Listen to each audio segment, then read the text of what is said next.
नमस्कार दोस्तों, स्वागत है आपके अपने YouTube चैनल पे। आज हम लोग प्रैक्टिस करेंगे सेट नंबर 5 का।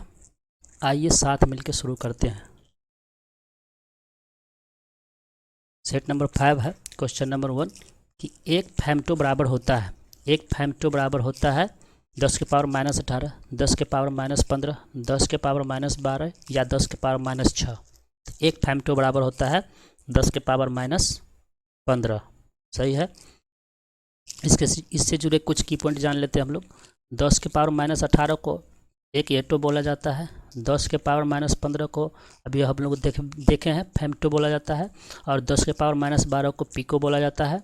और 10 के पावर -6 को माइक्रो बोला जाता है। ठीक, अगले क्वेश्चन की ओर चलते हैं। न्यूटन के गति का नियम प्रिंसिपिया में कब प्रकाशित किया गया था? न्यूटन के गति के नियम प्रिंसिपिया में कब प्रकाशित किया गया था? तो इसका सही आंसर हो जाएगा 1687 ईस्वी, ऑप्शन बी। अगला क्वेश्चन है जी की इकाई है न्यूटन मीटर पर केजी या newton metre square per KG square, newton square metre square per KG square या newton square metre square per KG. इसका सही आंसर हो जाएगा newton metre square per KG square. G किस का मात्रक है? तो गुरुत्वीय नियतांक का मात्रक है। ठीक है, एक गुरुत्वीय नियतांक बराबर होता है 6.67 into 10⁻11 Newton metre square per KG square. ठीक है, अगला क्वेश्चन है आवेग मापक है। आवेग किसका मापक है? द्रव्यमान का, गति की गति की प्रमात्रक का, या वेग का, या भार का। तो इसका सही आंसर हो जाएगा भार का। ठीक है, और आवेग बराबर क्या होता है? आवेग बराबर होता है बल गुने समय अंतराल। ठीक है, अगले क्वेश्चन की ओर चलते हैं हम लोग। लंबी कूद के दौरान एक एथलीट कूदने से पहले दौड़ता है। लंबी कूद के दौरान एक एथलीट कूदने से पहले दौड़ता है। ऐसा करना क्या होता है? उसका जरूरत का करता है, उसका संवेग बढ़ाता है, उसका संवेग कम करता है, या उससे भारी जरूरत प्रदान करता है। ठीक है, तो इसका आंसर हो जाएगा उसका संवेग बढ़ाता है, ऑप्शन बी सही हो जाएगा। अगला क्वेश्चन है 6 का कि किसी वस्तु का भार 29.4 न्यूटन है। किसी वस्तु का भार 29.4 न्यूटन है पृथ्वी के सतह पर, तो उसका द्रव्यमान कितना होगा? ठीक है, तो उसका द्रव्यमान पूछा गया है, तो द्रव्यमान कितना होगा? तो भार बराबर क्या होता है? W बराबर होता है mg। ठीक, यहाँ वेट दे दिया गया है 29.4 है। ठीक, m पूछा गया हमसे, और g का मान होता है 9.8 मीटर। ठीक, तो यहाँ हम लोग क्या करेंगे, भार को भार की जगह पर लिख देंगे और उसके बाद उसको डिवाइड कर देंगे कितना से? 9.8 से। ठीक है, तब क्या हो जाता है कि m इक्वल टू हो जाता है 294/98, इसीलिए m बराबर कितना हो जाएगा? 3 kg। इसका सही आंसर हो जाएगा 3 किलोग्राम।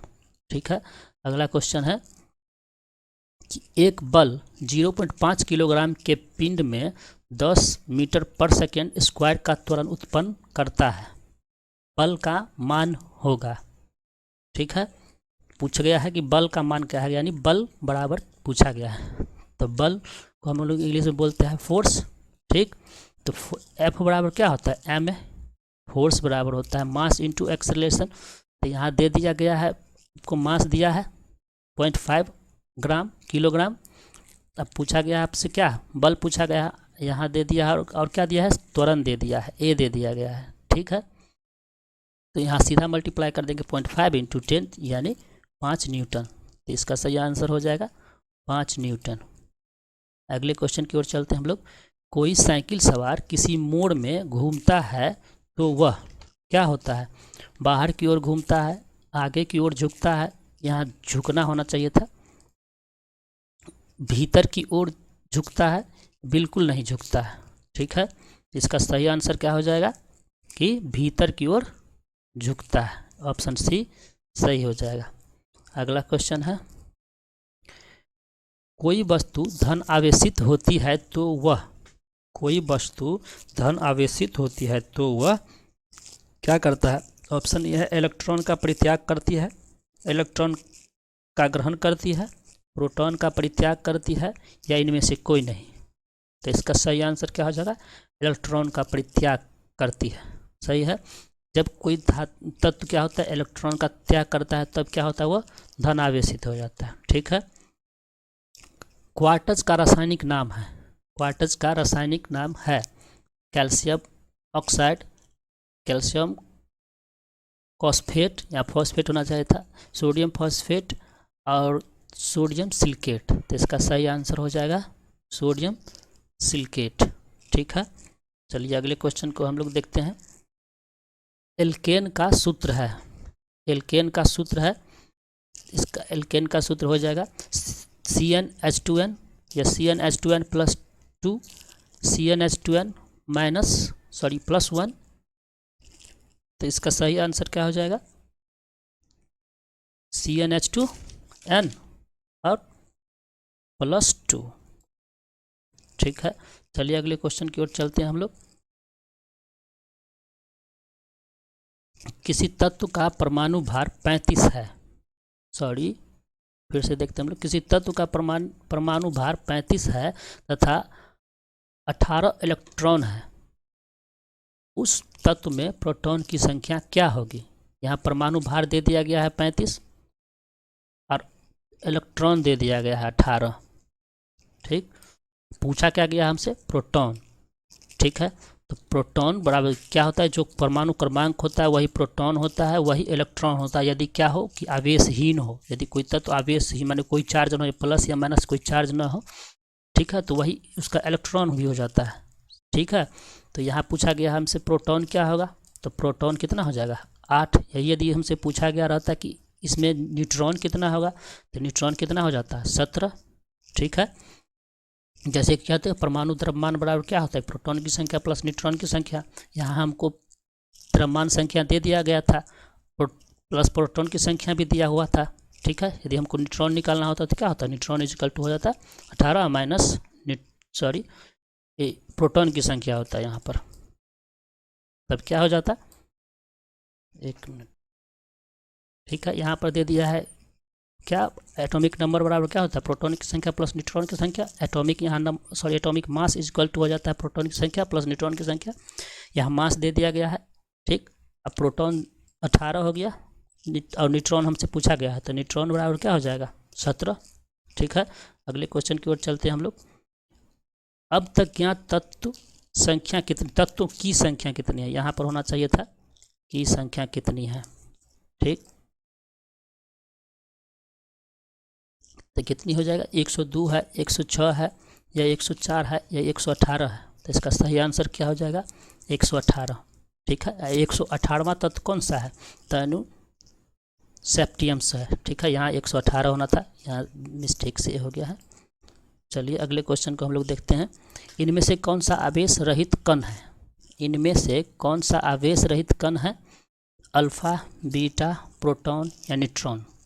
आवेश रहित पूछा गया है। ठीक है। तो इस पर क्या हो जाएगा? इसका सही आंसर डी, न्यूट्रॉन। न्यूट्रॉन पर क्या होता है? कोई भी आवेश नहीं होता है। वहीं अल्फा पर देखा जाए तो अल्फा पर होता है पॉजिटिव चार्ज होता है, बीटा पर निगेटिव होता है, और प्रोटॉन पर क्या होता है? फिर पॉजिटिव चार्ज होता है। यहाँ पर लिख दिया गया है। ठीक। अगला क्वेश्चन है, इलेक्ट्रॉन न्यूनता वाला परमाणु है, इलेक्ट्रॉन न्यूनता वाला परमाणु है ऋणायन, धनायन, उदासीन या इनमें से कोई नहीं? तो इसका सही आंसर क्या हो जाएगा? धनायन। ठीक है। क्या होता है कि जब कोई तत्व इलेक्ट्रॉन का त्याग करता है तो वह धनायन बन जाता है। ठीक है। अगला क्वेश्चन है कि विखंडन कितने प्रकार के होते हैं? विखंडन कितने प्रकार के होते हैं? 2, 4, 3 या केवल 1? तो विखंडन कितने प्रकार के होते हैं? 2। यहाँ विखंडन से तात्पर्य है नाभिकीय विखंडन। ठीक है। पहला होता है नियंत्रित और दूसरा अनियंत्रित। ठीक है। अगले क्वेश्चन को देखते हैं हम लोग।